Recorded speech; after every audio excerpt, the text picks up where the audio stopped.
NSA 701।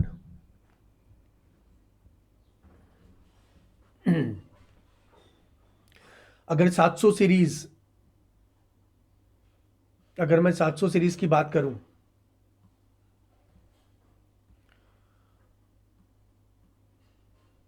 तो इसमें सबसे ज़्यादा इंपॉर्टेंट जो स्टैंडर्ड्स हैं, जो एग्ज़ाम में जनरली हर बार ही पूछे गए हैं, उसमें नाम आएगा 705 का, जो मॉडिफिकेशन है, ओपिनियन, मॉडिफाइड ओपिनियन।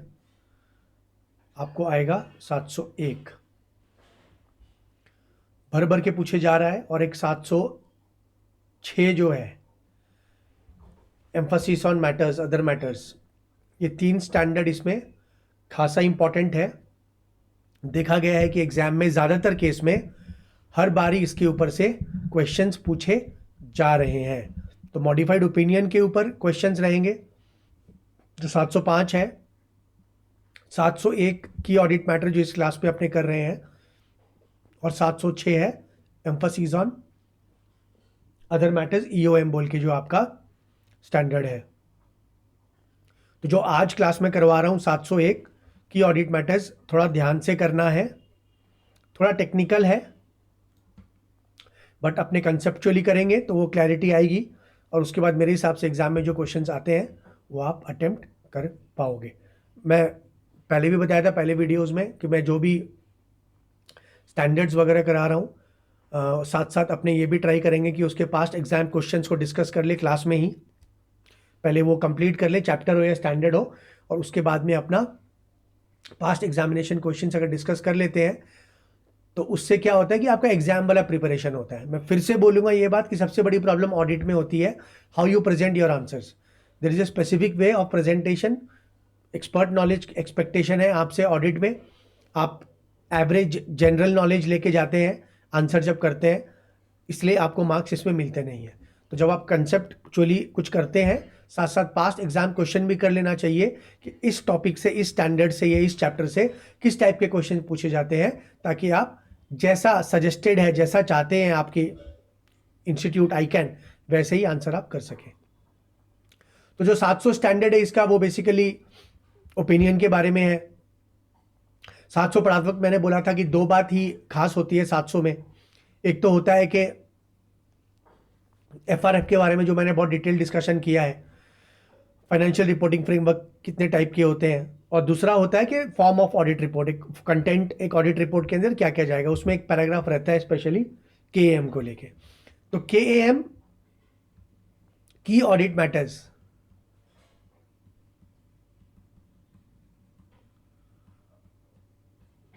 अब एज एन आर्टिकल जनरली आप ऐसी ऑडिट रिपोर्ट जनरली नहीं देखोगे जिसमें KAM का जिक्र हो, कि पैराग्राफ मिले। रीजन क्या है इसका?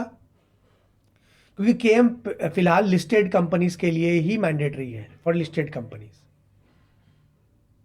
तो जो आर्टिकल्स अपनी ऑफिसेज में लिस्टेड कंपनीज का, जैसे नबील बैंक हो गई आपकी, ये सब कंपनी का आप ऑडिट करोगे नेपाल में, तब आपको ये मैटर, आपको KAM देखने मिलेगा। लेकिन कितनी लिस्टेड कंपनीज होगी, है ना, कितनी ऑफिसेज होगी, CA ऑफिसेज जो लिस्टेड कंपनीज की ऑडिट करती होगी।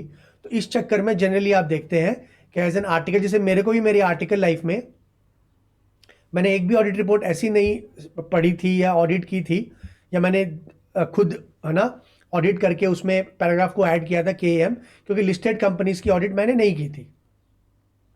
तो KAM में खास बात क्या है? की ऑडिट मैटर्स, नाम से समझ में आ रहा है की ऑडिट, ऐसे मैटर जो की है वो आप ऑडिट रिपोर्ट में दिखाना पड़ेगा। किसकी?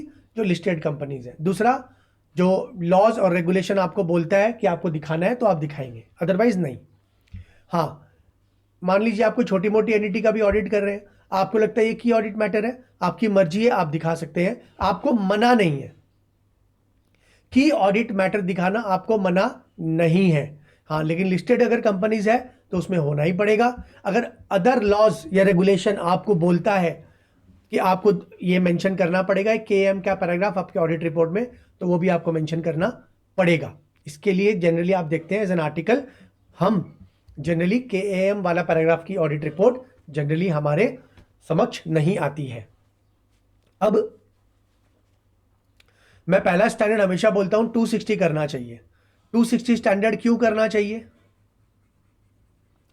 क्योंकि 260 स्टैंडर्ड क्लियरली मेंशन करता है कि एक ऑडिटर का संपर्क होना चाहिए, टू वे कम्युनिकेशन होना चाहिए दोस्त चार्ज विद गवर्नेंस के साथ। मैंने देखा है कई बार ये स्टैंडर्ड को लास्ट में कराया जा रहा है, बाद में करते हैं। अरे भैया ये स्टैंडर्ड सबसे पहले करना चाहिए। क्यों? क्योंकि दोस्त चार्ज विद गवर्नेंस एक इंपॉर्टेंट टॉपिक है, आपको पता तो होना चाहिए भैया दोस्त ये लोग दोस्त चार्ज विद गवर्नेंस की कैटेगरी में आते हैं और उनसे कम्युनिकेशन बहुत जरूरी है। जब आप बड़ी एंटिटीज का ऑडिट करते हैं तो इनका बहुत मेजर रोल रहता है ना। अपॉइंटमेंट ऑफ ऑडिटर्स तक में इनका रोल रहता है। तो ये जो शब्द है TCWG हर स्टैंडर्ड में आता है और यहां पर भी हम देखेंगे कि की ऑडिट मैटर को कम्युनिकेशन की बात यहां पर करना पड़ेगा। अल्टीमेटली मकसद क्या है कि KAM की ऑडिट मैटर आपके ऑडिट रिपोर्ट का पार्ट होना चाहिए जहां जरूरत है, सबके लिए जरूरत नहीं है, अभी मैंने डिस्कस किया वो। और ऑडिट रिपोर्ट में डालने से पहले जब ड्राफ्ट ऑडिट रिपोर्ट बनती है आप उसका कम्युनिकेशन TCWG से भी करते हैं एज पर स्टैंडर्ड आपका NSA 260। अब TCWG एक इतनी इंपॉर्टेंट एंटिटी है जिसके साथ अपना कम्युनिकेशन होता है कब कब, जो आपने 260 पहले आपको करना है स्टैंडर्ड। ऑडिट शुरू, अपॉइंटमेंट लेटर ऑफर एक्सेप्टेंस आप कर लेते हैं, तब आप संपर्क करते हैं। ऑडिट शुरू करने से पहले आप अपना प्लान स्कोप टाइमिंग वगैरह डिस्कस करते हैं। ऑडिट करने के दौरान सिग्निफिकेंट इवेंट्स आते हैं वो सब डिस्कस करते हैं। ऑडिट साइन करने से पहले जो ड्राफ्ट रिपोर्ट होती है वो भी आप चर्चा करते हैं TCWG के साथ में कि देखिए हम ऑडिट रिपोर्ट में ये डाल रहे हैं, आपका कोई कमेंट है कि नहीं है इसके अंदर। तो TCWG जो है आप हर समय इससे संपर्क में रहते हैं। मेरी बात आप ध्यान से सुन रहे हैं क्योंकि ये कंसेप्ट आपका क्लियर हो जाएगा अभी KAM को लेके। तो एक ऑडिटर है अगर वो संपर्क में रहता है, कम्युनिकेशन करते रहता है TCWG से throughout the audit, right from acceptance of the offer till the audit is about to be signed। तो ये संपर्क आपका TCWG से चलते रहता है एज पर ये स्टैंडर्ड कौन सा है आपका 260। What is key audit matter? जो मैटर आपने डिस्कस किया, मान लीजिए ABCDEF, आपने इतने सारे मैटर TCWG से डिस्कस किए थे। आपने इतने सारे मैटर, अब ये क्या क्या मैटर आप डिस्कस करते हैं मैंने पूरा डिटेल में NSA 260 में डिस्कस किया हुआ है, इसको वीडियो आपको पहले करना है। तो मान लेते हैं आप ABCDEF ये 6 मैटर आप डिस्कस करते हैं TCWG से throughout the audit. What is key audit matter? Key audit matter are those matters of significance importance, जो बहुत सिग्निफिकेंट है। किसमें से? उनमें से जो आपने डिस्कस किया था TCWG से। तो KAM क्या है? KAM are those matters which have already been discussed with TCWG। उनमें से आपको लगता है, मान लीजिए मैटर A बहुत सिग्निफिकेंट है, मैटर D बहुत सिग्निफिकेंट है, मैटर F बहुत सिग्निफिकेंट है, तो आप बोलोगे KAM में आएगा A, D और F। ये आप अपनी ऑडिट रिपोर्ट में अलग से पैराग्राफ बना के इन तीनों को अलग से मेंशन करोगे, सब पैराग्राफ बना के तीनों को मेंशन करोगे। मैंने क्या बोला? ऑडिटर जो मैटर पे डिस्कशन करता है, कम्युनिकेशन करता है TCWG से, आप उन्हीं मैटर के ऊपर ही KAM निकल के आता है। उन्हीं में से जो निकला है वही मैटर में से आप KAM निकालते हैं। अब A से लेके F तक 6 मैटर है, आपको लगा इनमें से 3 मैटर जैसे A, D और F ये ज्यादा सिग्निफिकेंट है। याद रखिए सारा मैटर जो कम्युनिकेट करते हैं वो सारे मैटर KAM नहीं होते हैं। हो सकता है एक भी मैटर KAM नहीं हो सकता है। Yes, but what is a key audit matter? Key audit matter is a matter or those matters among those which has been discussed during the audit with those charged with governance। इन्हीं में से निकाल के आपको लगता है कि ये मैटर हम जो रिपोर्ट है उसमें डालेंगे और रीडर ऑफ फाइनेंशियल स्टेटमेंट के साथ में बढ़िया कम्युनिकेशन होगा। याद रखिए एक ऑडिटर का काम सिर्फ रिपोर्ट सबमिट करना नहीं है, he is also a good communicator. The person, a user who is reading his statements, who is reading his report, should be able to get a clarity, understanding about the client, about the auditee। तो ये auditor की तरफ से what is key audit matter से होता क्या है? Better clarity आती है, बेटर अंडरस्टैंडेबिलिटी आती है, बेटर एक्सप्लेनेशन दे पाता है कि ये क्यों, क्या कंपनी में हो रहा है, नहीं हो रहा है। उसके लिए केएएम पैराग्राफ होता है, उसके लिए यहां पर हमें रिपोर्ट करनी पड़ती है। तो सिंपल लैंग्वेज में केएएम क्या है, वो सारे मैटर जो आप टीसीडब्ल्यूजी से डिस्कस करते हैं, उनमें से कुछ खास मैटर जिनको आपको लगता है सिग्निफिकेंट है। अब सिग्निफिकेंट मतलब क्या, ये सब हम ड्यूरिंग थ्रू आउट अभी जब हम पढ़ेंगे स्टैंडर्ड, उसमें सब आएगा कि सिग्निफिकेंट के पैरामीटर क्या हैं, क्या होने से ये सिग्निफिकेंट मैटर माना जाएगा। तो ये सब चर्चा हम ओवरऑल करेंगे।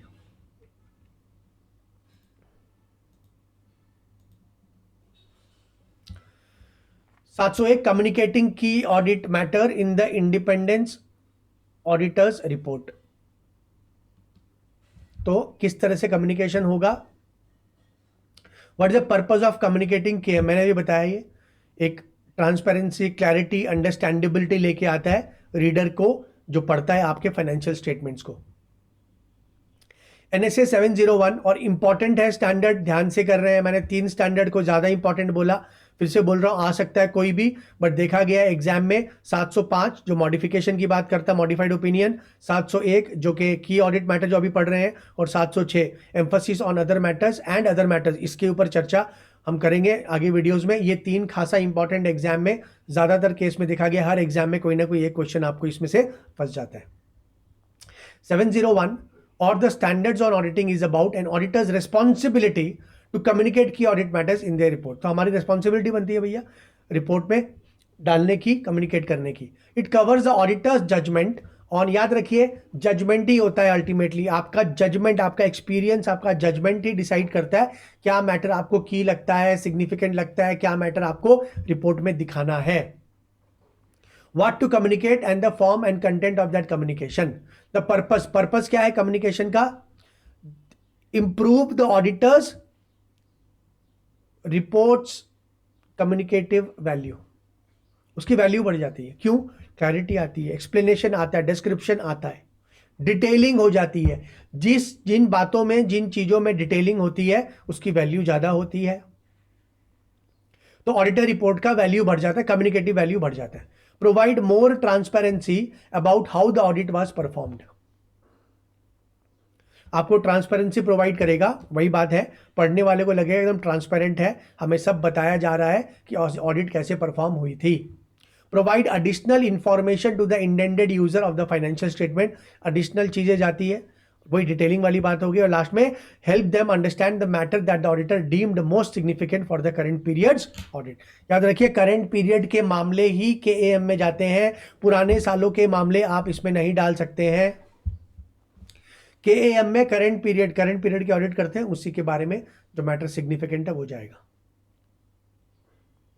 तो जो रीडर है उसको पता चलेगा कि हाँ ये मैटर इसमें बहुत सारे सिग्निफिकेंट है। मैं एग्जांपल दे सकता हूं, मान लीजिए कि एक बड़ी सब्सिडियरी फास्ट एक है ना इन्वेस्टमेंट किया है नई सब्सिडियरी में, तो इन्वेस्टमेंट को बताइए, इन्वेस्टर्स को बताइए, reader of the financial statements को बताइए ये बात केएएम में डाल के, है ना।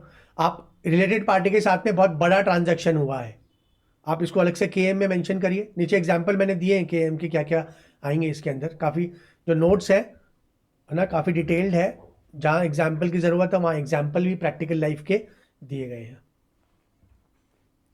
What do you mean by key audit matter and how to determine KM.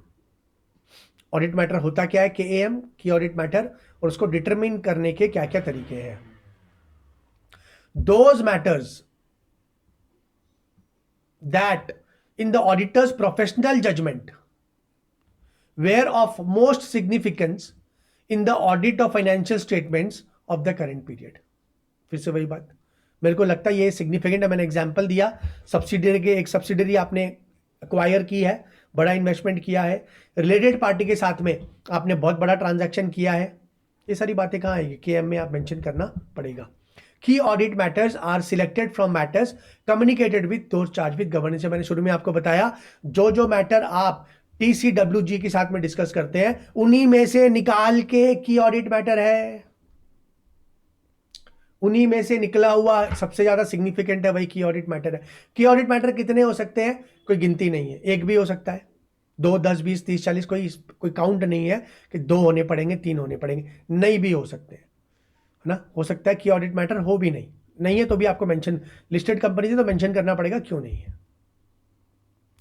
देखिए इसमें क्या क्या निकल गया। First, it should be a matter from communicated with two TCWG. आपने जो टीसीडब्ल्यूजी के साथ में कम्युनिकेशन किया है उन्हीं में से अंदर का मैटर है, अलग नहीं है, कुछ नया नहीं है, nothing new.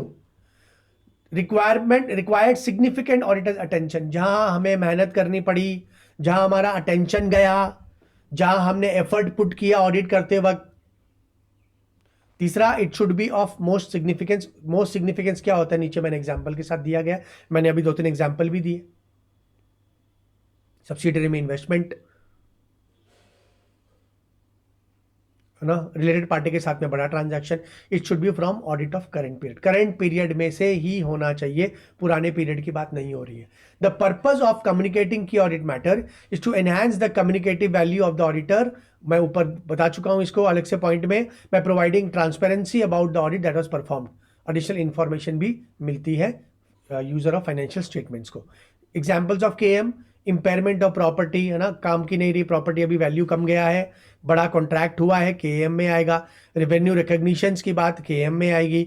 Pending legal case बहुत बड़ा चल रहा है ना, अब जैसे बाईजूस वगैरह है, उसका तो गोइंग कंसर्न, इंडिया की बाईजूस कंपनी है, गोइंग कंसर्न ही हिट हो रहा है उसका, तो बड़े बड़े केस कर रखे हैं इन्वेस्टर्स ने, हो सकता है बंद हो जाए, डूब जाए company. Areas with internal control deficiency, ये भी लगता है आपको बहुत मेजर एरिया थी, मेजर था डेफिशिएंसी, आपने टीसीडब्ल्यूजी के साथ में बात की थी, उसको भी आप केएम में दिखा सकते हैं। आपका जजमेंट डिसाइड करेगा आफ्टर गोइंग थ्रू, जो स्टैंडर्ड बोलता है उसके बाद फाइनली आप जजमेंट लेके आएंगे और डिसाइड करेंगे क्या आपको दिखाना और क्या नहीं।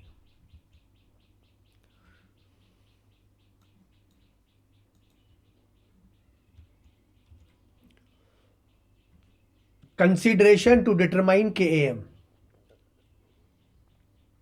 तो ध्यान से करेंगे, एग्जाम के लिए इंपॉर्टेंट है। कंसीडरेशन टू डिटरमाइन केएम, क्या क्या कंसीडरेशन होगा, क्या रीजंस होंगे जिससे कि आप बोलेंगे कि ये मैटर केएम है, कि ऑडिट मैटर की श्रेणी में आ सकता है, कि आप इसको लिख सकते हैं अपने ऑडिट रिपोर्ट में एज की audit matter. The auditor shell determine from the matters communicated with those charge with governance, वापस से वही बात आ गई, those matter that require significant auditor attention in performing the audit। तो आपको जहां मेहनत करनी पड़ी, आपका अटेंशन गया, मेजर था वो। in making this determination the auditor shall take into account the following। देखिए तीन रीजन है डिटरमाइन करने के, 3 रीजंस, या फिर मैं बोलूं 3 कंसिडरेशंस, 3 कंसिडरेशंस। ये 3 होने से आपको दिमाग में आना चाहिए कि हाँ ये की ऑडिट मैटर हो सकता है। पहला, areas of higher assessed risk of material misstatement, risk of material misstatement. NSA 305 state करता है auditor's responsibility in assessing material risk, material misstatement का रिस्क 315 के अंदर गवर्न होता है। तो 315 के अंदर जो बातें हैं उसको फॉलो करिए। अगर 315 के अंदर आता है कि ये कंडीशंस होने से मटेरियल मिसस्टेटमेंट होने का रिस्क ज्यादा है, वो केएएम बन सकता है। तो क्या लिखा हुआ, areas of higher assessed risk of material misstatement और significant identified in accordance with, और significant risk identified in accordance with NSA 315। या तो मटेरियल मिसस्टेटमेंट का रिस्क है या सिग्निफिकेंट रिस्क है, हाई रिस्क है, तो 315 के अंदर है, तो वो आपका की ऑडिट मैटर बन सकता है। एग्जाम्पल में क्या क्या लिखा हुआ है, risk associated with unusual non routine transaction, कोई अनयूजुअल नॉन रूटीन ट्रांजैक्शन हुआ है मेंशन करिए। फ्रॉड का रिस्क है उसको मेंशन करिए। Risk involve significant transaction with related parties. तो ये एग्जांपल्स है, इसके अलावा और भी हो सकते हैं, इसे समझने के लिए है कि ऐसा कोई केस हुआ है, for example non routine unusual transaction है, तो आप बोल सकते हैं, हम कंसीडर कर सकते हैं इसको, ये मैटर की ऑडिट मैटर हो सकता है। बी क्या बोलता है, significant auditor judgement relating to areas in financial statements that involve significant management judgement. देखिए 2 चीज लिखी गई है इसमें, एक लिखा गया है मैनेजमेंट जजमेंट और फिर लिखा गया है ऑडिटर जजमेंट, एक और मैनेजमेंट। इसका मतलब क्या हुआ कि बहुत सारी चीजें होती हैं जो स्पेसिफिक नहीं होती है। जैसे आपने परचेज किया, सेल किया, कोई टेंशन वाली चीज नहीं है। जिस दाम में परचेज किया, जिस दाम में सेल किया, वो फिगर आपके फाइनेंशियल स्टेटमेंट में जाएगा। इसमें कोई सोचने की बात है, वो चिंता की बात है क्या? नहीं है। जो दाम में परचेज हुआ इनवॉइस है, जो दाम में सेल हुआ वो जाएगा। लेकिन बहुत सारे ऐसे मैटर होते हैं जहां पर मैनेजमेंट का जजमेंट आता है जो स्पेसिफिक नहीं है। जैसे अकाउंटिंग एस्टिमेट्स, प्रोविजंस क्रिएट करना कोई स्पेसिफिक है क्या? नहीं है। प्रोविजन फॉर डाउटफुल डेट कर रहे हैं आप, तो कोई स्पेसिफिक है क्या? नहीं। या तो मैनेजमेंट का जजमेंट आता कि हमें लगता है ये इतने सालों से हम ऐसे कर रहे हैं तो हम ऐसे करेंगे। वो अमाउंट कोई स्पेसिफिक हो सकता है क्या? नहीं हो सकता। ऊपर नीचे होगा? हाँ होगा। तो मैनेजमेंट का जजमेंट होता है इसमें। और दूसरा ऑडिटर का भी जजमेंट होता है। जो जजमेंट करके मैनेजमेंट एक फिगर दिखाता है, हम अपने जजमेंट से चेक करते हैं, क्लैरिफाई करते हैं कि ये जो है ये फिगर सही है कि नहीं है, कल गलत नहीं है। मतलब जो एस्टिमेट किया गया है और जो उसके पीछे कैलकुलेशंस और रीजंस है वो रीजनेबल होने चाहिए। तो दूसरा मामला क्या है? दूसरा मामला ये है कि ऐसे जैसे एस्टिमेट्स हो गए, अकाउंटिंग एस्टिमेट्स, आपको लगता है कि केएएम में जाना चाहिए, आप उसको दिखा सकते हैं। Including accounting estimates that have been identified as having high estimation uncertainty. Covid के टाइम में बहुत इश्यूज हुए। कोविड के टाइम में इतना अनसर्टेनिटी था कि हमें पता ही नहीं था कि भैया आगे जाके होगा क्या। तो जो प्रोविजन बनाए गए हैं, मान लीजिए उसने 10% बनाया है, कोविड के बाद धंधे बंद, हो सकता है 30-40% डूब जाए, तो वह हाई अनसर्टेनिटी हो गया उस एस्टिमेट का सही होना। तो आप केएम में डालेंगे भैया 10% दिखाया हुआ, मेरे को लगता है ये 20% भी हो सकता है। एग्जाम्पल क्या था? Accounting estimates relating to measurement of provision. तो प्रोविजंस आपने बनाए हैं, मेजर करके एक अमाउंट दिया गया है, हो सकता है आप उससे सहमत ना हो, तो इसको आप केएम में बता सकते हैं कि आपको लगता है कि अनसर्टेनिटी ज्यादा है और हो सकता है कि ये इतना नहीं हो। तो क्वेश्चन क्या है? क्या क्या मैटर, क्या क्या कंसिडर करोगे कि एएम को डिटरमाइन करने के लिए? 3 पॉइंट ही है इसमें। पहला पॉइंट क्या था? High risk of material misstatement, NSA 315 के अंदर जो आते हैं वो आएगा। दूसरा बोल रहे एस्टिमेट्स वगैरह जो होते हैं जहां मैनेजमेंट का जजमेंट होता है वो आ सकते हैं। और तीसरा जो बात है वो है सिग्निफिकेंट कोई इवेंट हुआ हो। इसका एग्जाम्पल मैंने अभी दिया था कि सिग्निफिकेंट इवेंट हुआ हो, इसका मतलब क्या? जैसे आपने बहुत बड़ा इन्वेस्टमेंट किया हो, नया सब्सिडरी अक्वायर किया हो ना, नई गवर्नमेंट की पॉलिसी आई हो, नई इकोनॉमिक पॉलिसी आई हो, सब इसके अंदर फॉल करेगा। The effect of audit of significant events or transactions that occur during that period. Example, acquisition of significant subsidiary or significant regulatory economic events that affected management assumptions. तो कोई बहुत बड़ा decision आया हो गवर्नमेंट का, सरकार change हुई हो, नया इकोनॉमिक पॉलिसी आया हो, सब्सिडरी वगैरह अक्वायर कर ली हो, आपने नया इन्वेस्टमेंट किया हो, तो ये सारी चर्चा पॉइंट सी कवर करता है। और ये भी एक पॉइंट है जो कंसिडर करना पड़ेगा आपको डिटरमाइन करने के लिए क्या क्या किए हैं। मैं 3 पॉइंट फिर से बोल रहा हूँ, एग्जाम के लिए इंपॉर्टेंट एनएसए कर रहे हैं आप, ध्यान से सुन के करेंगे। एग्जाम के क्वेश्चंस भी डिस्कस करूंगा बाद में, आप आराम से एग्जाम में अच्छे से लिख पाएंगे। पहला पॉइंट, एनएसए 315 के अंदर जो RMM risk of material misstatement है या सिग्निफिकेंट रिस्क है उसकी बात हो रही है। दूसरा जजमेंट्स है जो मैनेजमेंट लेता है, जैसे कि प्रोविजंस को क्रिएट करना वो। और तीसरा है कोई सिग्निफिकेंट इवेंट या ट्रांजैक्शंस जो आपको लगता है कि एएम में जाना चाहिए, जैसे कोई बड़ा इन्वेस्टमेंट किया, सब्सिडरी अक्वायर करी, नई इकोनॉमिक पॉलिसी आई है, इंडस्ट्रियल पॉलिसी चेंज हो गई है आपके देश में, वो सब बातें भी इसमें आएगी। अब देखिए मोस्ट सिग्निफिकेंट का मतलब क्या होता है? मोस्ट मैंने क्या बोला? टीसीडब्ल्यूजी से जो बात की, अब देखिए क्या है, फिर से बोल रहा हूँ, टीसीडब्ल्यू दोस्त चार्ज विद गवर्नेंस से, आप ऑडिटर हैं, आपने बात की, ठीक है, आपने जब बात की उनमें से A B C D E F बात की, 6 मैटर, आपको लगा ए की ऑडिट मैटर है, डी की ऑडिट मैटर है और एफ की ऑडिट मैटर है, 3 की ऑडिट मैटर है। इसमें से आपको लगा सबसे सिग्निफिकेंट ए ही है, तो आप ए को के एम में मेंशन करेंगे, बस हो गया।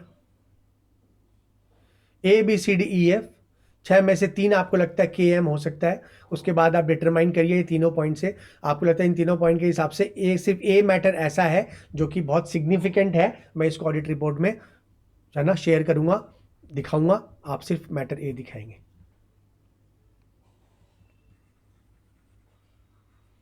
मैं पढ़ूंगा अभी मोस्ट सिग्निफिकेंस का मतलब क्या हुआ। अगेन याद रखिए हमारे अटेंशन की बात आ रही है वहां पर।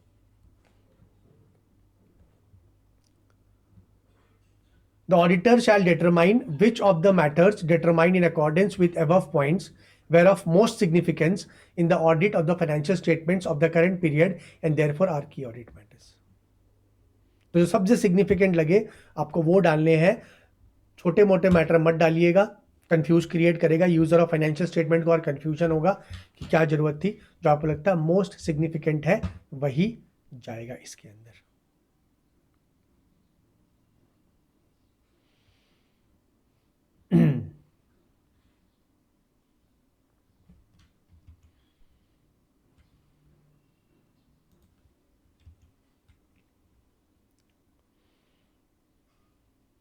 नेक्स्ट पॉइंट है कि कब ऑडिटर की ऑडिट मैटर को दिखाएगा अपने स्टेटमेंट्स में, अपने ऑडिट रिपोर्ट में। ये मैं पहले डिस्कस किया हूं। एक तो अगर लिस्टेड कंपनीज है तो आपको दिखाना पड़ेगा। दूसरा है कि कोई लॉ या रेगुलेशन बोलता है कि दिखाना है तो अगर लिस्टेड कंपनी नहीं है उसके बावजूद कोई लॉ रेगुलेशंस आपको बोलता है कि आपको KM मेंशन करना पड़ेगा तो आपको दिखाना पड़ेगा। तीसरा बता देता हूं कि आपको लगता है कि इसके यूजर बहुत ज्यादा हैं, यूजर ऑफ फाइनेंशियल स्टेटमेंट बहुत ज्यादा है और मेरे को बेटर क्लैरिटी और अंडरस्टैंडेबिलिटी देने के लिए की ऑडिट मैटर को मेंशन करना चाहिए, आप कर सकते हैं। आपको रोकता नहीं है कोई, आपको रोकता नहीं। हाँ, रोकने के भी रीजन है, अलग से एक क्वेश्चन मिलेगा आपको कि अगर आपको प्रोहिबिशन है, आपको मना किया गया है दिखाने तो आप नहीं दिखा सकते, अदरवाइज आपको खुला छूट है। मतलब लिस्टेड कंपनी होने से ही आप दिखाएंगे ऐसा नहीं है, कंपनी लिस्टेड नहीं है लेकिन आपको लगता है better clarity, better communication, better transparency आएगा तो भी आप KM दिखा सकते हैं। For audits of complete set of general purpose financial statements of listed entities में आपको कम्युनिकेट करना पड़ेगा। द ऑडिटर शैल कम्युनिकेट की audit matters in audit report with according with NSA 701। पहला क्या आया, लिस्टेड कंपनीज को आपको मेंशन करना पड़ेगा। दूसरा, auditor is otherwise required by law और रेगुलेशन। कोई लॉ या रेगुलेशन बोलता है, डिसाइड करता है कि आपको दिखाना पड़ेगा तो आपको दिखाना, चाहे एंड लिस्टेड नहीं हो तो भी दिखाना पड़ेगा। और डिसाइड्स टू कम्युनिकेट की audit matter in the auditor's report, the auditor shall do so in according with 701। फिर से करते हैं एक बार। पहला क्या है, लिस्टेड एंटिटीज KM पैराग्राफ जाएगा। दूसरा, कोई लॉ या रेगुलेशन बोलता है दिखाना पड़ेगा तो भी जाएगा। तीसरा, ऑडिटर को लगता है कि मेरे को दिखाना चाहिए, मैंने बोला रीजन क्या है कम्युनिकेट दिखाने का, कम्युनिकेट करने का, बेटर कम्युनिकेशन होगा, ट्रांसपेरेंसी आएगा, अंडरस्टैंडेबिलिटी आएगा, user of financial statement, additional information जाएगा तो आप दिखाइए, कोई रोक टोक आपको नहीं है। 701 कवर करता है अकॉर्डिंग टू NSA 701। अब देखिए क्या है, there are 2 situation that are possible. पहला, इफ रिक्वायर्ड बाय लॉ तो मैंडेटरी है, दिखाना पड़ेगा। दूसरा, auditor decide to communicate if the entity is of significant public interest। See again, छोटी मोटी एंटिटी है, क्या करोगे दिखा के, किसको बताओगे आप। बड़ी एंटिटी है, फाइनेंशियल स्टेटमेंट के यूजर वास्ट है, पब्लिक इंटरेस्ट की बात है तो आप वो एडिशनल इंफॉर्मेशन एज KM वहां प्रोवाइड करिए। For example, if they have large number and wide range of stakeholders and considering the nature and size of business, example of such financial institutions may include banks हो सकती है। अच्छा, bank अगर listed है तो यहां नहीं फॉल कर रहा, फिर ऊपर वाले में फॉल कर रहा है, मैंडेटरी है। फिर बैंक अगर लिस्टेड नहीं है तो आपको लगता है बैंक है भैया, लोगों का इंटरेस्ट है, बैंक एक पब्लिक इंस्टीट्यूशन है ना, हजारों लोगों का इंटरेस्ट, लाखों लोगों का इंटरेस्ट इस पे रहता है तो आप मेंशन करिए, क्या दिक्कत है उसमें। तो banks, insurance companies, pension funds and other entities such as charities, तो ये सब के लिए आपको लगता है KM दिखाना है तो आप दिखाइए. Public sector entities, even when non-listed, may be significant due to size, complexity और public interest aspect. Public company, सरकारी कंपनी जो होती है, जहाँ सरकार का भी हिस्सा होता है, आपको लगता है कि ये इंपॉर्टेंट है, पब्लिक एट लार्ज इसको समझती है, फॉलो करती है, तो आप दिखाइए. In such cases auditor of the public sector entity में बी रिक्वायर्ड बाय लॉ और रेगुलेशन. अगर लॉ रेगुलेशन है तो आपको दिखाना पड़ेगा, नहीं है तो भी आपको दिखा देना चाहिए. और मे अदरवाइज डिसाइड टू कम्युनिकेट की audit matter in the auditor's report. फिर से तब कब जरूरी है? पहला, अगर वो लिस्टेड कंपनी है. दूसरा, लिस्टेड एंटिटी है. दूसरा, कोई लॉ या रेगुलेशन बोलता दिखाना पड़ेगा. तीसरा, आपको लगता है कि आपको दिखाना जरूरी है. आपको कब लगना चाहिए दिखाना जरूरी है? जब वो पब्लिक इंटरेस्ट की बात आती है, लार्ज एंटिटी है, साइज बहुत बड़ा है, पब्लिक का इंटरेस्ट रहता है, जैसे banks, insurance companies, pension funds, public company जो नॉन लिस्टेड है. हाउएवर NSA 705, अच्छा देखिए ये वाला चीज, एक दो चीज मैं आपको क्लियर कर दूं कि KM से मॉडिफिकेशन नहीं हो सकता है. KAM की audit matter cannot result in modification. आपको रिपोर्ट को मॉडिफाई करनी है ना, मॉडिफाइड ओपिनियन, चाहे आपने एडवर्स देना है, चाहे आपने क्वालिफाइड देना है, KM के जरिए से नहीं दे सकते. KM cannot result into modification. KM is only there for better transparency, better detailing, additional information. KM से आप मॉडिफिकेशन के लिए जो पैराग्राफ आपका बेसिस ऑफ ओपिनियन है, उसमें ही लिखना पड़ेगा कि क्यों आप मॉडिफाइड रिपोर्ट दे रहे हैं. मॉडिफाइड रिपोर्ट 3 टाइप की होती है, थोड़ा सा ध्यान से. क्वालिफाइड, जहां आप बोलते हैं कि ये छोड़ के सब कुछ ठीक है. एडवर्स, जहां आप बोलते हैं कि सब कुछ ही खराब है. तीसरा है डिस्क्लेमर. डिस्क्लेमर मतलब कोई ओपिनियन ही देने लायक नहीं है, सपोर्ट ही नहीं मिला क्लाइंट ऑडिटी का, रिसोर्सेज ही नहीं अवेलेबल थे, डेटा ही नहीं था, तो ऑडिट कहाँ से करेंगे. तो आपने डिस्क्लेमर दे दिया कि मैं इस पोजीशन में नहीं हूं कि मैं एक ओपिनियन प्रोवाइड. डिस्क्लेमर मतलब no opinion, I can not come to a conclusion with evidence, है ही नहीं कि कंक्लूजन ड्रॉ करूं मैं. तो KM अनमॉडिफाइड में भी जा सकता है, मॉडिफाइड में भी जा सकता है.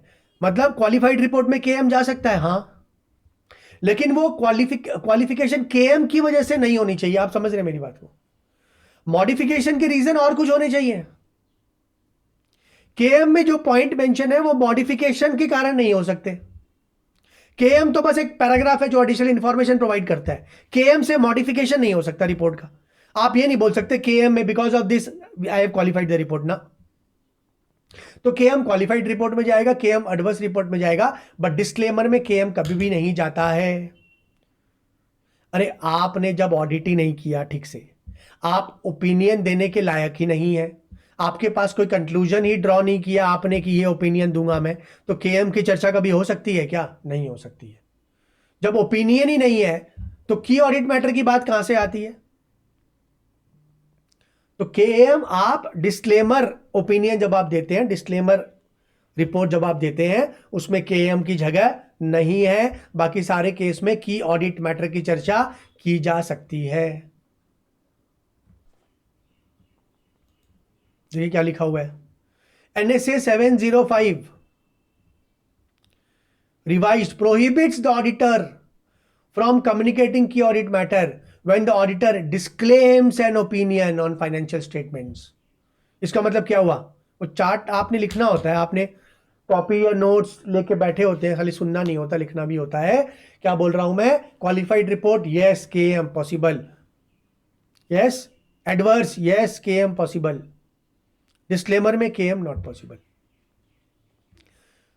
अब वही बात है, लॉ में तो कुछ भी लिख दो वो मान्य होता है, लॉ से ऊपर कुछ नहीं होता है. अगर लॉ बोला कि डिस्क्लेमर है तो भी आपको KM देना पड़ेगा, तो KM दीजिए. लॉ से ऊपर थोड़ी आप जा सकते हैं, लॉ से ऊपर कोई NSA वगैरह थोड़ी है. तो law, such reporting is required by law और रेगुलेशन. देखिए ब्रैकेट में मैंने क्या लिखा हुआ है, no key audit matter when auditor disclaims an opinion. साथ में एक और क्या इसमें कंडीशन है, हाँ लॉ बोलेगा तो देना पड़ेगा, नहीं तो नहीं। लॉ क्यों बोलेगा, जनरली नहीं देते हैं। डिस्क्लेमर में के एम नहीं जाता, बाकी सारे केस में के एम जाएगा, हाँ जाएगा। अनक्वालिफाइड ओपिनियन जाएगा, क्वालिफाइड जाएगा, एडवर्स जाएगा, डिस्क्लेमर नहीं जाएगा।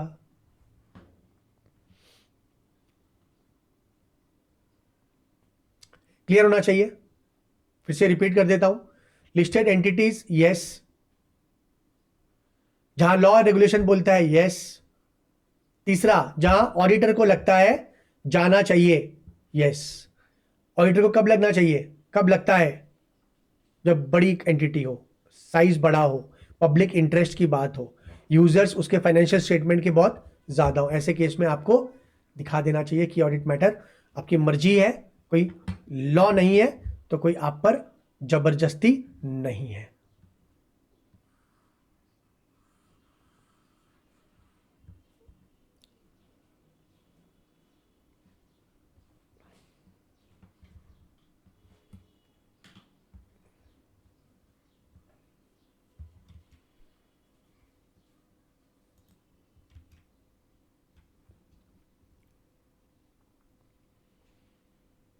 नेक्स्ट पॉइंट है, is communicating key audit matter a substitute.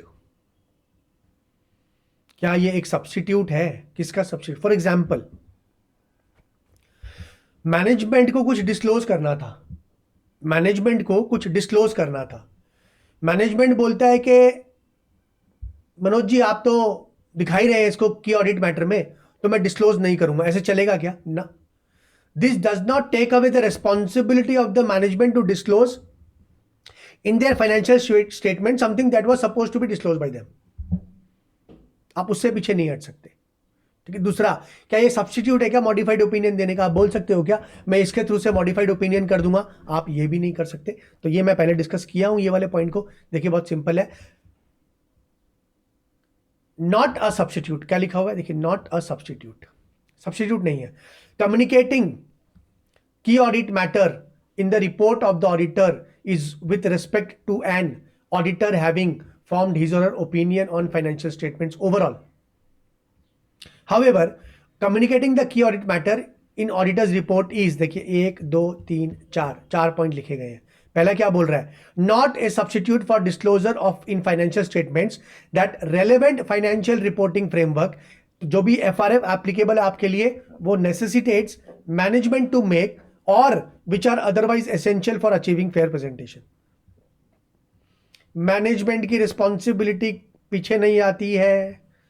Management को जो करना चाहिए, जो दिखाना चाहिए, डिस्क्लोज करना चाहिए। आप ये नहीं बोल सकते ऑडिटर को कि आप तो सर यही मैटर को केएम में दिखा रहे हैं, तो क्या जरूरत है ना। उसका सब्स्टिट्यूट नहीं है, एडिशनल है, उसका एडिशनल है, सब्स्टिट्यूट नहीं है। पहला वाला क्या बोला? मैनेजमेंट डिस्क्लोजर, जो भी आपके लिए एप्लीकेबल एफआरएफ है उसके हिसाब से डिस्क्लोजर होगा, वो करना पड़ेगा, आपका सब्स्टिट्यूट नहीं है। दूसरा, मैंने डिस्कस किया था अभी ऊपर कि इसके चलते ये कोई मॉडिफाइड ओपिनियन का सब्स्टिट्यूट नहीं है, ये एडिशनल है। Modified opinion, basis of opinion paragraph के हिसाब से मॉडिफिकेशन दीजिए आप, कि आप क्या ओपिनियन दे रहे हैं, उसको एक्सप्लेन करना पड़ता है ना। 700 नंबर में पढ़ा हमने कि क्यों मैंने एडवर्स दिया या क्वालिफाइड दिया, या जो भी मैंने डिस्क्लेमर दिया क्यों दिया। ये सब्स्टिट्यूट नहीं है उसका। यहां आप ये नहीं बोल सकते कि यहां मैं बोल रहा हूं मॉडिफिकेशन, नहीं कर सकते। Not a substitute for an auditor's expressing his her modified opinion when circumstance of an specific audit engagement require such expression as per 705 modified report. यहां पर जो एक्सप्रेशन है केएम के थ्रू से नहीं आ सकते, अलग से पैराग्राफ है उसके लिए। तो नो मॉडिफिकेशन। दूसरा क्या लिखूं मैं यहां पर? No modification. केएम की वजह से मॉडिफिकेशन नहीं हो सकता। केएम की वजह से मैनेजमेंट को जो डिस्क्लोज करना था वो बच नहीं सकते, वो करना पड़ेगा, सब्स्टिट्यूट नहीं है। तीसरा, गोइंग कंसर्न। गोइंग कंसर्न मतलब क्या हुआ इसका? 700 नंबर जो अपना 700 नंबर जो स्टैंडर्ड है, वो अपने को एक content form and content of audit report बताता है। टाइटल होता है, एड्रेसी होता है, ओपिनियन होता है, बेसिस ऑफ ओपिनियन होता है, गोइंग कंसर्न होता है। उसके बाद गोइंग कंसर्न एक बहुत सीरियस चीज है। गोइंग कंसर्न अगर हिट हो गया ना आपका, कि आपका गोइंग कंसर्न हिट हो रहा है, ऐसा कुछ बहुत बड़ा लीगल केस चल रहा है, जो आपके इन्वेस्टर्स थे उन्होंने केस किया हुआ आप पर कोर्ट में, इतना बड़ा सब्सटेंशियल अमाउंट का केस है, अगर आप हार गए तो कंपनी बंद, आपको मेंशन करना पड़ेगा ना गोइंग कंसर्न हिट हो रही है। उसके लिए अलग से कॉलम है गोइंग कंसर्न। केएएम के थ्रू से गोइंग कंसर्न नहीं आ रहा है जी, केएएम के थ्रू से गोइंग कंसर्न मैटर को केएएम में डिस्कस नहीं करेंगे। गोइंग कंसर्न के मैटर का सब्स्टिट्यूट केएएम नहीं है, not a substitute to report as per section 570 revised. 570 क्या है? Going concern. When any material uncertainty exists with respect to conditions or events, material uncertain, मैंने क्या बोला? अनसर्टन है, बहुत एग्जाम्पल हो सकते हैं गोइंग कंसर्न में अनसर्टनिटी के। आप अल्कोहल बनाते हैं, नेपाल में एक बड़ी कंपनी है चौधरी ग्रुप, मान लीजिए अल्कोहल बनाती है, बियर बनाती है। नेपाल सरकार की कैबिनेट ने डिसीजन लिया कि दारू बंद, जैसे इंडिया में कुछ स्टेट्स हैं, गुजरात, बिहार, जहां अल्कोहल बैंड है। मान लेते, नेपाल के लिए बहुत डिफिकल्ट है बैंड करना, टूरिस्ट वगैरह है, इश्यूज है वहां पर, टूरिस्ट का बहुत बड़ा हब है, तो ड्रिंक विंक चलती है बड़े बड़े होटल्स में वगैरह में। बट मान लेते हैं एग्जाम्पल के लिए कि सरकार, जो नेपाल की सरकार है, उन्होंने डिसाइड किया कि कमिंग नया साल से दारू बंद। अब बताइए, कोई बड़ी कंपनी है जो दारू बनाती है, मान लीजिए दूसरा भी काम है, बट सब्सटेंशियल पोर्शन जो रेवेन्यू का आता है वो अल्कोहल के बिजनेस से आता है, आप क्या बोलोगे? नहीं, गोइंग कंसर्न हिट हो रहा है, धंधा तो बंद होने वाला है। किसके थ्रू से बोलोगे? की ऑडिट मैटर में प्रेजेंट करोगे? नहीं, इसके लिए गोइंग कंसर्न पैराग्राफ है जी, एनएसए 570 है जी, वेयर एनी, एनएसए ना, when any material uncertainty exists with respect to conditions or events which might bring substantial doubt on the ability of the entities in continuing as a going concern। की audit matter का मामला नहीं है ये, 570 के हिसाब से जाएगा ये। और लास्ट में एक और चीज क्या लिखी गई है? It is not a separate opinion on individual matter. ये ऊपर क्या लिखा हुआ देखिए यहां पर, overall finance opinion on financial statements overall. की ऑडिट मैटर ओवरऑल स्टेटमेंट्स के बारे में बात करता है। आप ये नहीं बोल सकते यहां पर कि मान लो आपने अनक्वालिफाइड ऑडिट रिपोर्ट साइन कर दी, अनक्वालिफाइड मतलब क्लीन। अजीब है ना, अनक्वालिफाइड और क्लीन उल्टा है ना, अजीब है। क्वालिफाइड रिपोर्ट को मॉडिफाइड रिपोर्ट बोलते हैं, मतलब क्वालिफाइड रिपोर्ट दी है मैंने तो मतलब गड़बड़ है। अनक्वालिफाइड है मतलब क्लीन है, थोड़ा वर्ड का फेर है ना, जबकि क्वालिफाइड होना चाहिए था क्लीन। अनक्वालिफाइड मतलब क्लीन, अनमॉडिफाइड। तो मान लो मैंने अनमॉडिफाइड रिपोर्ट दे दी, लेकिन केएम में बोलता हूं ये मैटर में मेरे को गड़बड़ लग रहा है, नहीं कर सकते आप। नहीं, फिर तो क्वालिफाइड रिपोर्ट हो गई, फिर तो क्वालिफाइड हो गई ना, सब कुछ ठीक है, इसके अलावा ऐसा नहीं कर सकते आप। कि मैं तो बार बार बोला पहले, की केएम से मॉडिफिकेशन नहीं आ सकता, केएम इज जस्ट क्लैरिफिकेशन। तो ये कोई सेपरेट ओपिनियन एक पर्टिकुलर मैटर को यहां पर नहीं दे सकते हैं आप। चार चीजों की बात हो रही है, सब्स्टिट्यूट नहीं है। क्या चीज का? पहला, मैनेजमेंट के डिस्क्लोजर का सब्स्टिट्यूट नहीं है। दूसरा, मॉडिफिकेशन नहीं कर सकते इससे। तीसरा, गोइंग कंसर्न का सब्स्टिट्यूट केएम नहीं है। चौथा, इंडिविजुअल मैटर के ओपिनियन यहां नहीं दे सकते आप, जनरल ओपिनियन जाएगा ओवरऑल ऑडिट रिपोर्ट में, इसकी वजह से मॉडिफिकेशन नहीं हो सकता है।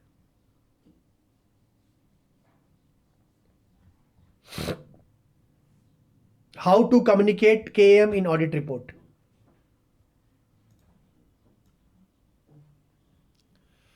कि एएम, ये बेसिकली लैंग्वेज दी गई है कि कैसे दिखाते हैं। बहुत ही सिंपल है, मेरे को रीडिंग करना है। आपके पास मान लीजिए 3-4 मैटर है, सब मैटर का सब हेडिंग बनेगा, पैराग्राफ जो होगा उसमें केएम जाएगा, उसके बाद एक एक मैटर को आप अलग से एक्सप्लेन करके उसमें दिखाएंगे। आपको बताना पड़ेगा कि ये की ऑडिट मैटर है, क्यों आपको लगा सिग्निफिकेंट है, और आपको ये भी एक्सप्लेन करना पड़ता है कि इसकी वजह से कोई मॉडिफिकेशन नहीं दे रहे हैं हम। क्या होगी लैंग्वेज देखिए, द ऑडिटर शैल डिस्क्राइब की audit matter using an appropriate सब हेडिंग। तो 5 मैटर आपको दिखाने हैं, सब हेडिंग 5। ए मैटर ए, ये फिर मैटर भी ऐसे कर सब हेडिंग जाएगा in separate section of the auditor's report under the heading की audit matter. Key audit matter का अलग से सेक्शन है, NSA 700 फॉर्म एंड कंटेंट में है ये। हर एक मैटर को अलग से सब हेडिंग एक साथ नहीं दिखाएंगे, सब हेडिंग करके क्लैरिफिकेशन देंगे।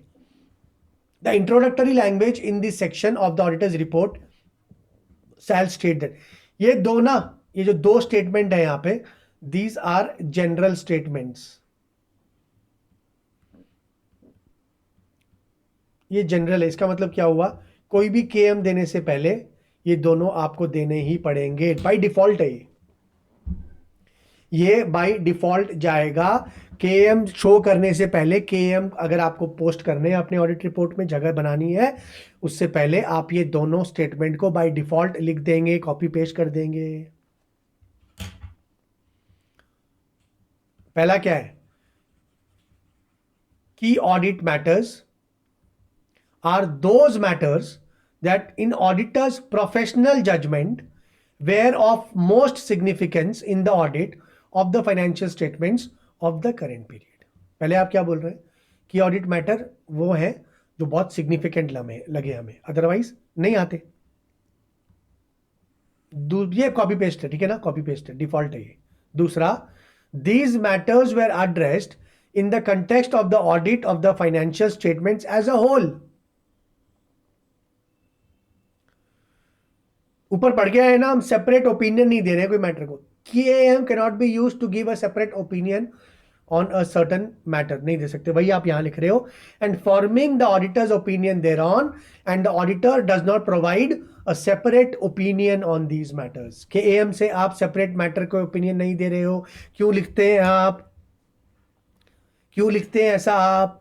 क्योंकि जो रीडर होता है, यूजर ऑफ फाइनेंशियल स्टेटमेंट होता है, जरूरी नहीं है वो टेक्निकली बहुत साउंड बंदा है, जरूरी नहीं है वो सब कुछ समझता हो, तो आप उसको एक्सप्लेन करते हैं, भाई साहब एक तो ये मैटर बहुत सिग्निफिकेंट थे और ये हमारा कोई मकसद नहीं है स्पेसिफिक ओपिनियन देने का, यहां पर ओपिनियन देने के लिए नहीं है KM, ठीक है। क्या लिखा हो देखो, above two are general statements, they should be specified at the start of every time auditor specifies KM। by default copy paste करते हैं आप, पुराने साल की ऑडिट रिपोर्ट से दोनों को कॉपी पेस्ट करिए, फिर इस साल के KM जो निकलते हैं उसको मेंशन करिए। डिस्क्रिप्शन में क्या जाएगा, डिस्क्रिप्शन ऑफ इंडिविजुअल की ऑडिट मैटर्स।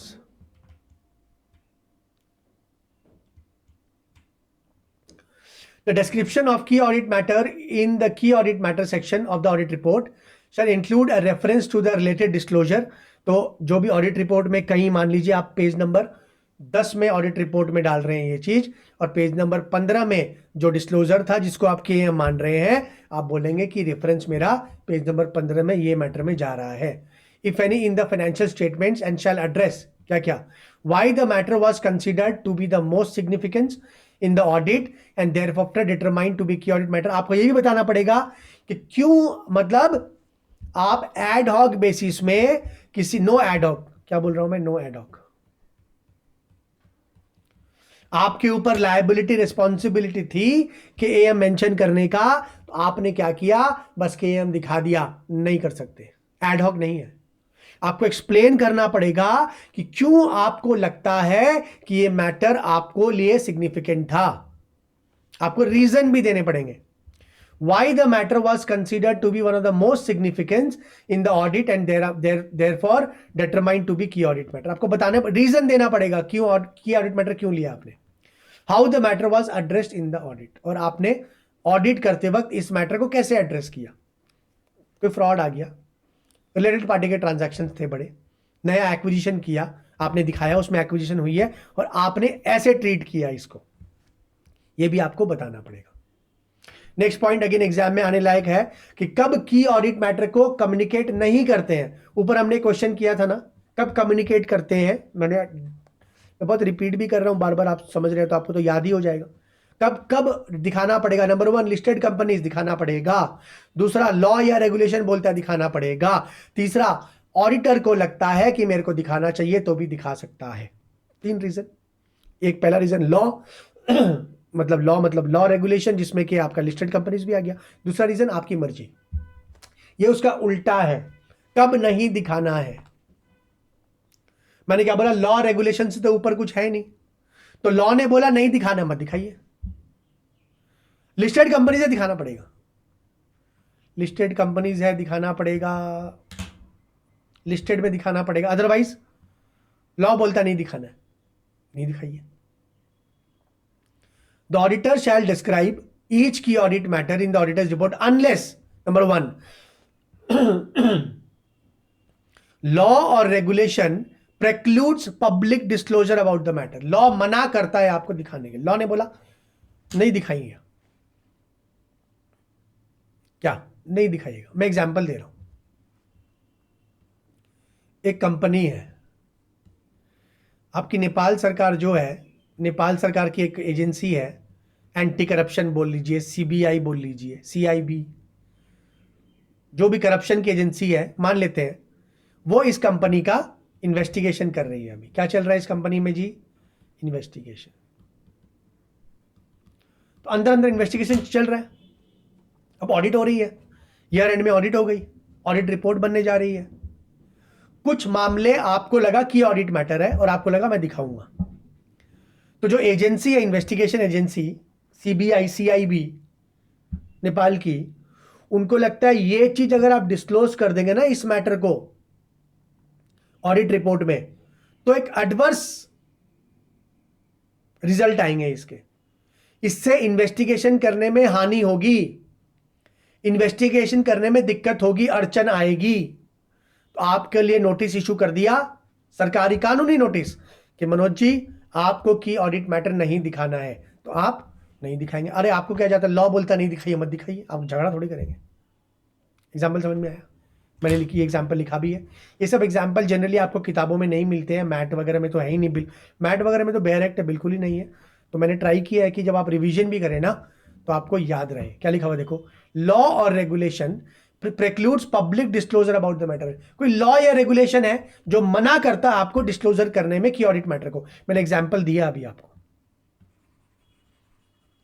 देखो क्या लिखा हुआ एग्जाम्पल में।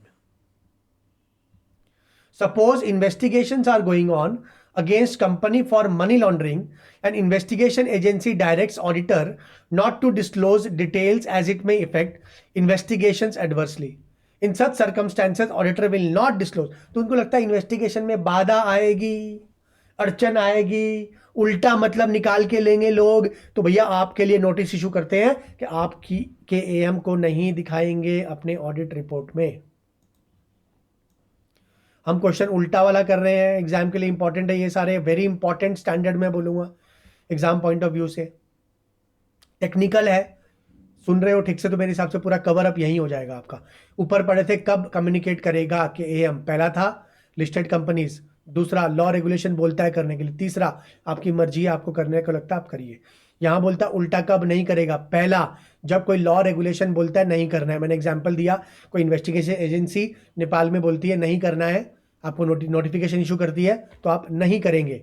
दूसरा रीजन, रेयर कंडीशन होती है, रेयर सिचुएशन, जब आपका जजमेंट बोलता है कि अगर आप करेंगे कि ऑडिट मैटर को शेयर, तो उससे जो फायदा होना था, जो क्लैरिटी होनी थी, उससे ज्यादा एडवर्स कंसिक्वेंस होगा, उससे ज्यादा इंपैक्ट उसका उल्टा होगा। याद रखिए, कोई ऐसा काम जिसको करने से नुकसान ज्यादा होने की संभावना होती है उसको नहीं करना चाहिए।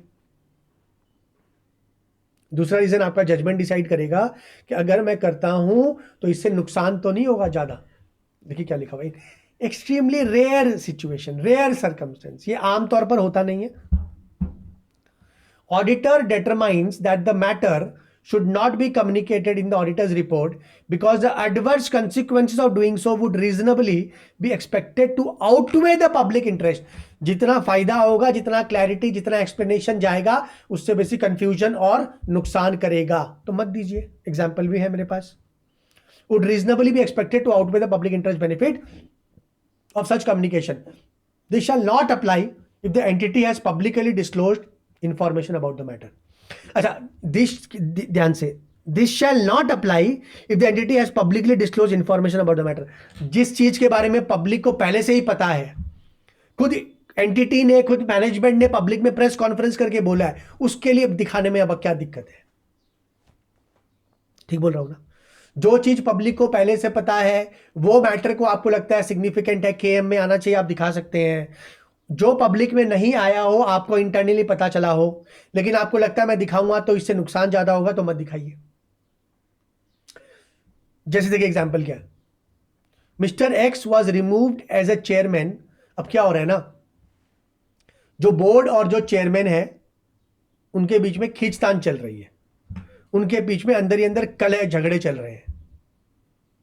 तो चेयरमैन था, उसको निकाल दिया गया कंपनी से। आपने देखा निकाल दिया गया कंपनी, हाँ पब्लिक डोमेन में आएगा ये कि निकाल दिया गया। हो सकता है रीजन नहीं आए क्यों निकाल दिया गया, लेकिन आप ऑडिट करते दौरान आप टीसीडब्ल्यूजी से मिलते हैं, ये सारी बातें तो आपको जहन में आया, आपको पता चला कि क्या रीजन था निकालने का। झगड़े चल रहे हैं अंदर, कलह चल रही है।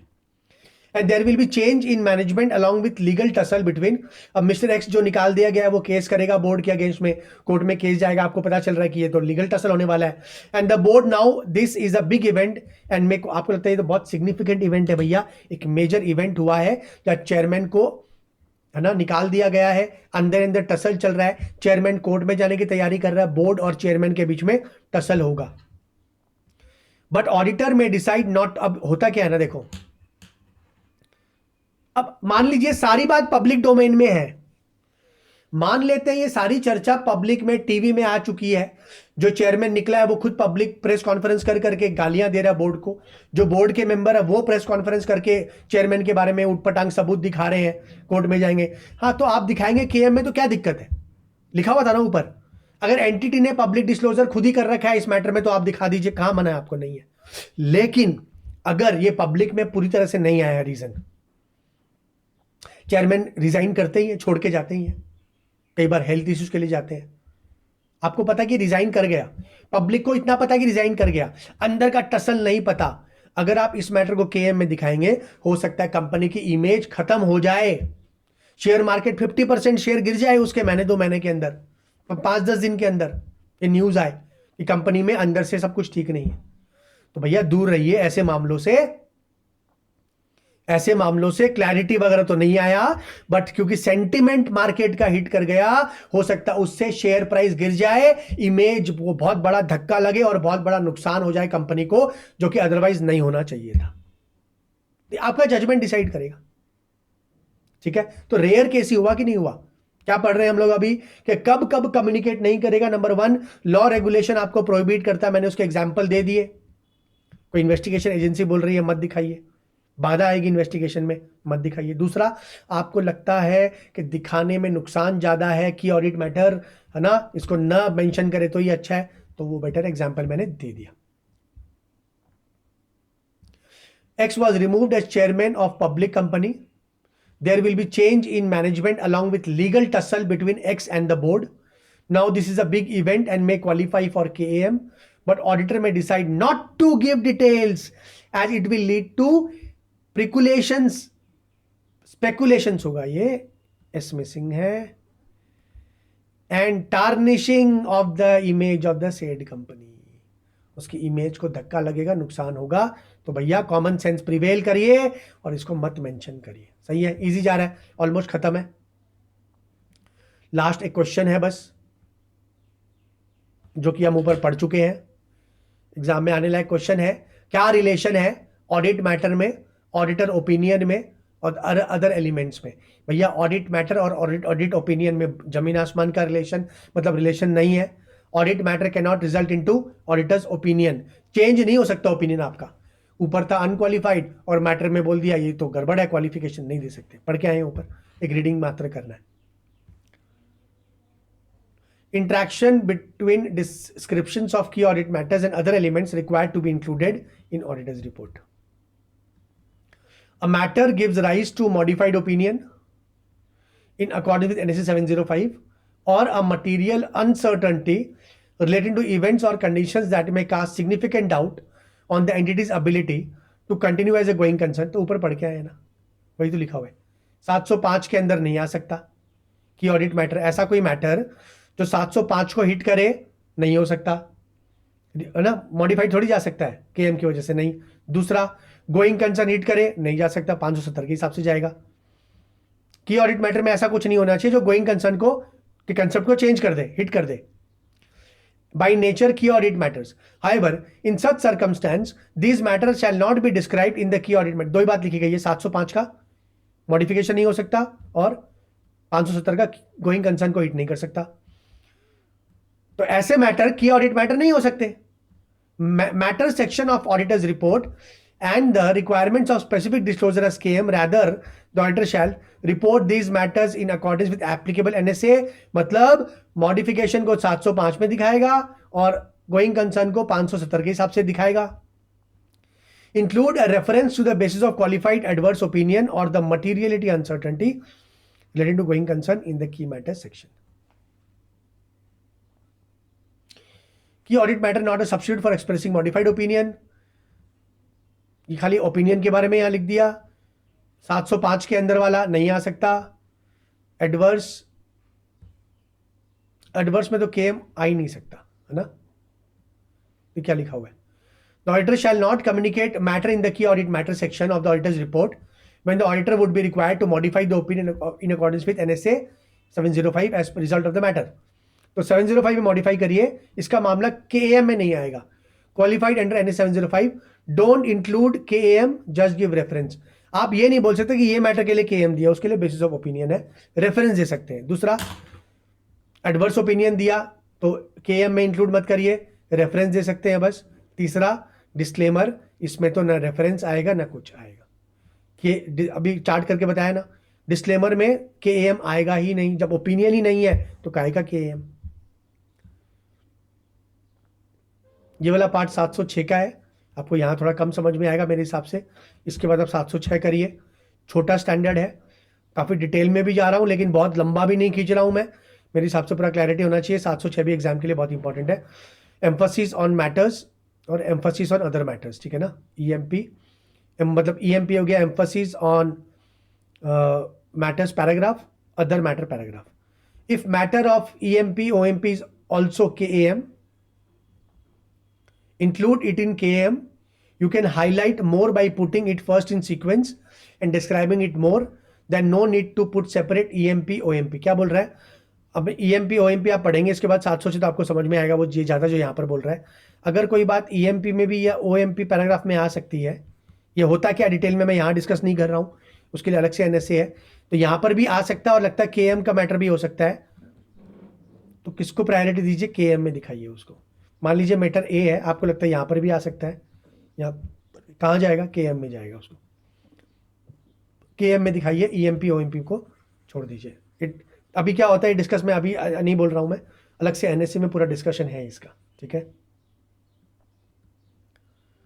Apart from there can be separate matters where only EMP OMP is required and no need to include in KM concept. तो बहुत सारे मैटर है जो EMP OMP में आएंगे, KM में आएंगे नहीं. तो क्या दिक्कत है? जहाँ आएंगे वहाँ दिखाइए भाई साहब, ठीक है.